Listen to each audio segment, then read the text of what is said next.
It's Real Estate Rides, episode 3, Kelly Midwood, Laura McGoldrick. Kelly Midwood, I need to ask you, what is going on in real estate at the moment here in Auckland? Because I'm not seeing as much in the Herald about it, as you know, we've been inundated and it seems to have slowed a bit. So what's it like at the coalface? Do you think that's because of what you've been doing, covering the Olympics? Oh, maybe? Could be.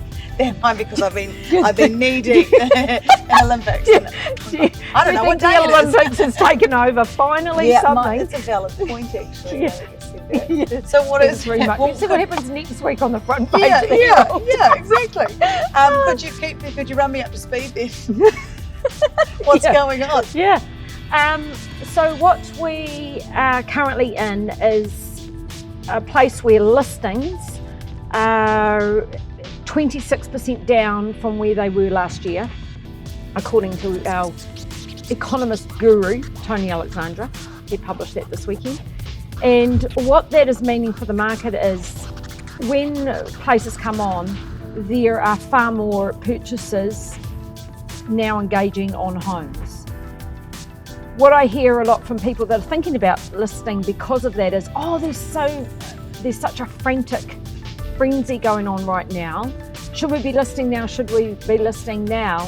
And my feedback to those people is, all that's happened is, because there is a reduction in listings, there's just been a continuum through winter. Usually we end up with 2 patches of time in the year where we sell a lot of homes. But at the moment it's just kept going, and homes aren't sitting on the market as long as they usually would, because particularly in the bays, they're selling within that 3-week auction period. And then people are saying to me, okay, we want to come on now, come and have a look at our house and recommend if anything is needing to be done. And I'm saying, well, maybe this, maybe that, and maybe this. And they're saying, okay, well, do we really need to get this done? And so there's now a level of, let's not do things necessarily as we would do them. Let's just get things on. And my recommendation always is, never be swayed by a market that's been driven by purchases, for example. And this is what I say to vendors. Your home will sell. It will sell if you list it next week. If you sell it in 12 weeks' time, put it on the market, there will be a buyer for your home. So still, let's do the processing correctly and let's just get it right. So you mentioned there that there's a feeling of that franticness. Is that a different franticness from what we felt maybe 6 months ago, 12 months ago?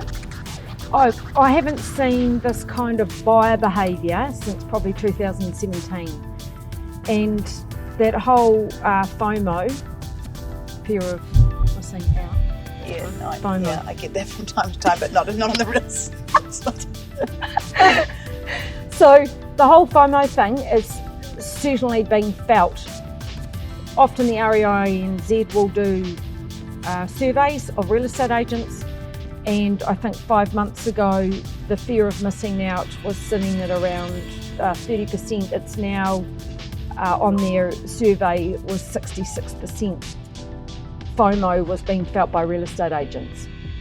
And I'm even feeling that at the coalface, where I'm now advising people that I'm working with, the vendors, and preempting that possibly purchasers, once the for sale sign goes up in front of their house, that purchasers are in a place where they will now just walk straight up to the front door, say, hi, we want to buy your house, we'll offer you this to take it off the market.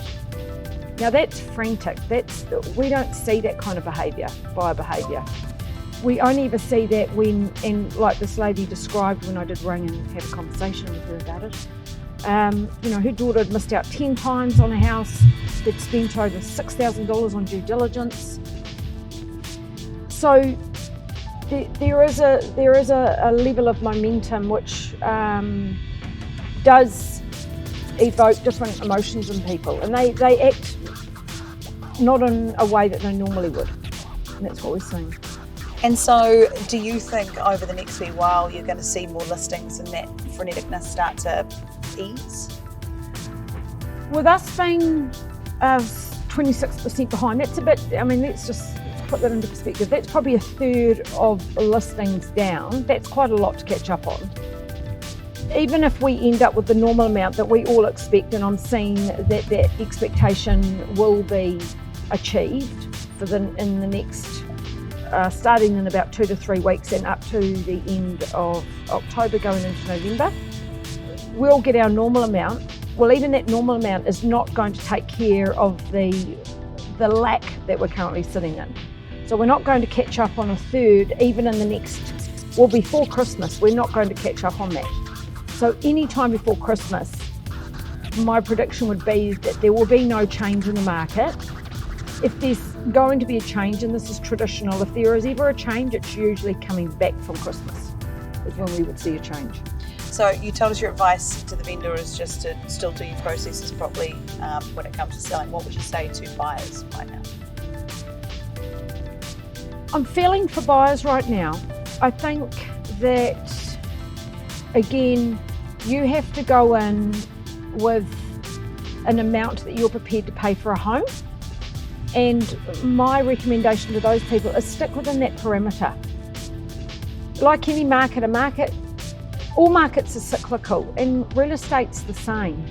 So if it's becoming hard, I'm also a strong believer in if it's not meant to be, it gets too hard. And if it's not meant to be, there's always a correction somewhere along the line. That's just real estate. If you have a look, yes, it does still keep going up over time, but there's always a correction. And we all know that in the current economic climate that we're living in, they're trying to do as much as they can to create that correction in the market.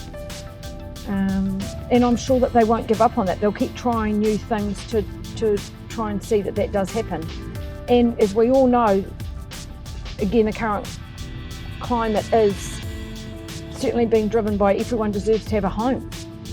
So if the initiatives aren't there right now to make that happen, they're certainly on the table to make happen. It is a wild ride at the moment. It took us, how many years did it take us to find a house? Really? Do you want to go down that road? Okay, I'll start crying. There's your FOMO. We drove past our house the other day and my husband goes, do you think we would have been happy in that house? I said, at that point, we would have been happy in any house.